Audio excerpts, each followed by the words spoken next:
Parandur airport project கைவிடப்படுவதா சட்டப்பேரவையில முதலமைச்சர் அறிவிச்சாரு. அப்படின்னா இது நல்ல முடிவா இல்ல கெட்ட முடிவா? நிறைய ஆர்டிகல்ஸ் இத பத்தி தான் பேசுது. ஓவராலா என்ன நாம புரிஞ்சுக்கலாம். ஃபர்ஸ்ட் விஷயம், நாம இங்க நினைக்கிற மாதிரி அப்படி 100% ஒரு கிளீனான இடத்துல யாருமே பெரிய இன்ஃப்ராஸ்ட்ரக்சர் ப்ராஜெக்ட் பண்ண முடியாது. பண்ண முடியுமான்னு எனக்கு தெரியல. ஏன்னா சிஎம் சொல்லும் போது கூட பெரிய பாதிப்பு ஏற்படாத வகையில ஒரு இடம்னு சொன்னாரு. சம் பாதிப்பு இருக்கத்தான் செய்யும். இங்க ரெண்டு பக்கமுமே நம்ம பார்க்க வேண்டியிருக்கு.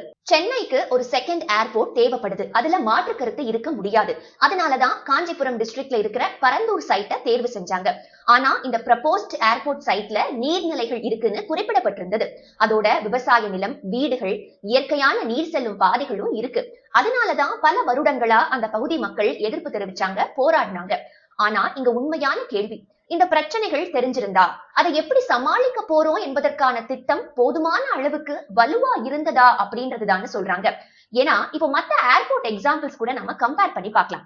ஃபர்ஸ்ட் பெங்களூரோட பழைய HAL ஏர்போர்ட் சிட்டிக்குள்ள இருந்தது. டிராபிக் அதிகரிக்க ஃபியூச்சர் எக்ஸ்பான்ஷனுக்கு இடம் குறைஞ்சது. அதனால பல இடங்கள்ல ஆய்வு பண்ணி தேவனஹள்ளி புதிய ஏர்போர்ட் கட்டினாங்க. அங்கேயும் லேண்ட் அக்விசிஷன், நிலம் கையகப்படுத்தும் போது எதிர்ப்பு இருந்தது. ஃபார்மர்ஸ் காம்பன்சேஷனுக்காக போராடினாங்க. அதாவது மக்களுக்கு எந்த பாதிப்பும் இல்லாம ஏர்போர்ட் கட்டப்பட்டுச்சு நாம சொல்ல முடியாது. ஆனா அந்த சைட்டை தேர்வு செஞ்ச போது land availability, connectivity, technical factors, ஃபியூச்சர்ல எக்ஸ்பேண்ட் பண்ண போறாங்களா, இப்படி பல விஷயங்கள் பார்க்கப்பட்டதா சொல்லப்பட்டுச்சு. இன்னொன்னு நவி மும்பை, இன்னொரு இன்ட்ரெஸ்டிங் எக்ஸாம்பிள். அங்க ஏர்போர்ட் சைட்டை சுற்றி 5 ஆறுகள், அதோட கடல் அலைகளுடைய தாக்கமும் இருந்தது.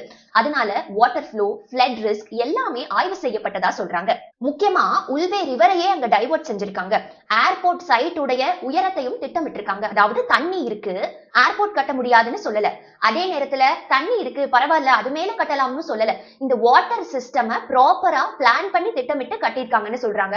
நாம கேட்க வேண்டிய கேள்வி, எந்த பாதிப்பை தவிர்க்க முடியும், எந்த பாதிப்பை குறைக்க முடியும், யாருக்கு எவ்வளவு பாதிப்பு, அவங்களுடைய வாழ்க்கையை எப்படி பாதுகாக்க போறோம் லாங் டேர்முக்கு, இதுதான் நல்ல பிளானிங்னு சொல்றாங்க. பரந்தூர் கேன்சலேஷனுக்கு வருவோம். ஒரு பக்கம் பார்த்தா விவசாயிகள், வீடுகள், நீர்நிலைகள் பாதிக்கப்படாம இருக்கிறது ரொம்ப நல்ல விஷயம். பல வருடங்களா போராடிய மக்களுக்கு இது ஒரு பெரிய ரிலீஃபா இருக்கலாம். ஆனா இன்னொரு பக்கம் சென்னைக்கு செகண்ட் ஏர்போர்ட் கண்டிப்பா தேவை. அதனால ப்ராஜெக்ட் கேன்சல் ஆனதோட இங்க கதை முடியாது. கவர்மெண்ட் இப்போ ஆல்டர்னேட் லொகேஷனை தேடணும். எக்ஸிஸ்டிங் சென்னை ஏர்போர்ட்டையும் எக்ஸ்பேண்ட் பண்ண திட்டமிட்டு இருக்காங்க. அதனால உண்மையான டெஸ்ட் கவர்மெண்ட்டுக்கு இனிமேதான். அடுத்த ஏர்போர்ட் எங்க வரப்போகுது? இந்த முறை பெங்களூர் மாதிரி ஃபியூச்சர் எக்ஸ்பான்ஷனை பார்க்க போறாங்களா, இல்ல நவி மும்பை மாதிரி வாட்டர் சிஸ்டம், நீர்நிலைகள் இருக்கா, அதை எப்படி டேக்கிள் பண்ண போறோம்னு புரிஞ்சுக்க போறாங்களா? குறைஞ்ச பாதிப்புல அதிகமான பொது பயன் கிடைக்கக்கூடிய சரியான இடத்தை கண்டுபிடிக்கிறது தான் அரசாங்கத்துடைய உண்மையான வேலைன்னு சொல்றாங்க. அதனால பரந்தூர் கேன்சலேஷன் நல்லதா கெட்டதா அப்படின்றத இப்பவே நாம ஃபைனலா சொல்ல முடியாது. அடுத்த ஏர்போர்ட் லொகேஷனை எப்படி தேர்வு செய்யப்படுது அப்படின்றது தான் இங்க உண்மையான டெஸ்ட். இந்த முறை லொகேஷன் சரியா தேர்வு செய்யப்பட்டா பரந்தூர் ஒரு செட்பேக் இல்ல, ஒரு நல்ல லெசனா தான் மாறும். என்ன டெவலப்மெண்ட் இன்னும் கொஞ்சம் டிலேவா வரும். உங்க கமெண்ட்ஸ் என்ன பதிவு பண்ணுங்க. தேங்க்ஸ் ஃபார் வாட்சிங்.